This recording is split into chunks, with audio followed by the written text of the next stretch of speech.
Средняя зарплата в Таджикистане остается самым низким среди стран ЕАЭС.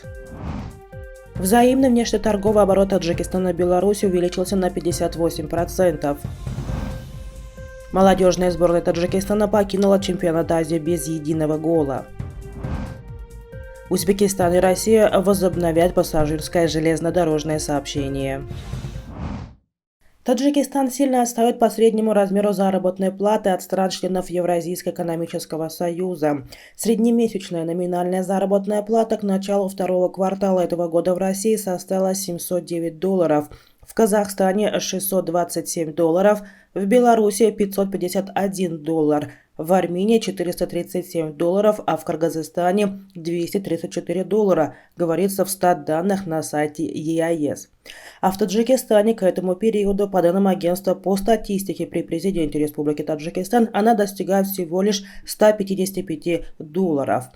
Темп роста номинальной среднемесячной зарплаты среди стран ЕС в первом квартале этого года по сравнению с аналогичным периодом 2021 года в Казахстане составила 123,7%, в Беларуси 117,1%, в России 115%, в Кыргызстане 111,4%, в Армении 109,6%. В Таджикистане же она выросла на 113,7%. Рост взаимного внешнеторгового оборота Таджикистана и Беларуси за 4 месяца этого года по сравнению с аналогичным периодом прошлого года увеличился на 58%.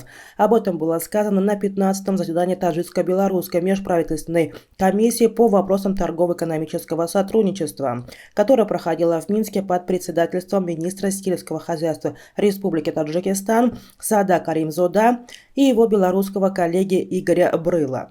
Отмечено, что Беларусь находится на 4-м месте в структуре внешнеторгового оборота Таджикистана. На заседании также рассмотрен вопрос поставки фруктов и овощей с использованием зеленых коридоров из Таджикистана в Беларусь, а также создание логистических центров.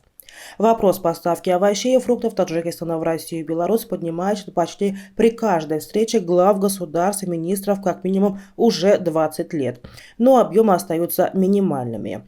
Аналитики утверждают, что овощи и фрукты Таджикистана из-за отсутствия господдержки хозяйств не конкурентоспособны. В заключительном матче группового этапа молодежного чемпионата Азии по футболу, который проходит в соседнем Узбекистане, команда Таджикистана уступила сборной Японии со счетом 0-3. Таким образом, молодежная, она же и олимпийская сборная Таджикистана завершила свое выступление в финальной части Кубка Азии 2022, не набрав ни одного очка и не забив ни одного мяча. Неудачу Федерации футбола Таджикистана объясняет тем, что наша олимпийская сборная выступила без ряда ключевых игроков, которые находятся в расположении национальной сборной Таджикистана в Бишкеке.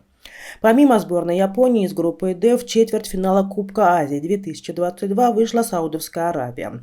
Таким образом, в 1/4 финала Кубка Азии 2022 среди сборных до 23 лет сыграют Узбекистан, Ирак, Австралия, Туркменистан, Южная Корея, Япония и Саудовская Аравия, Вьетнам.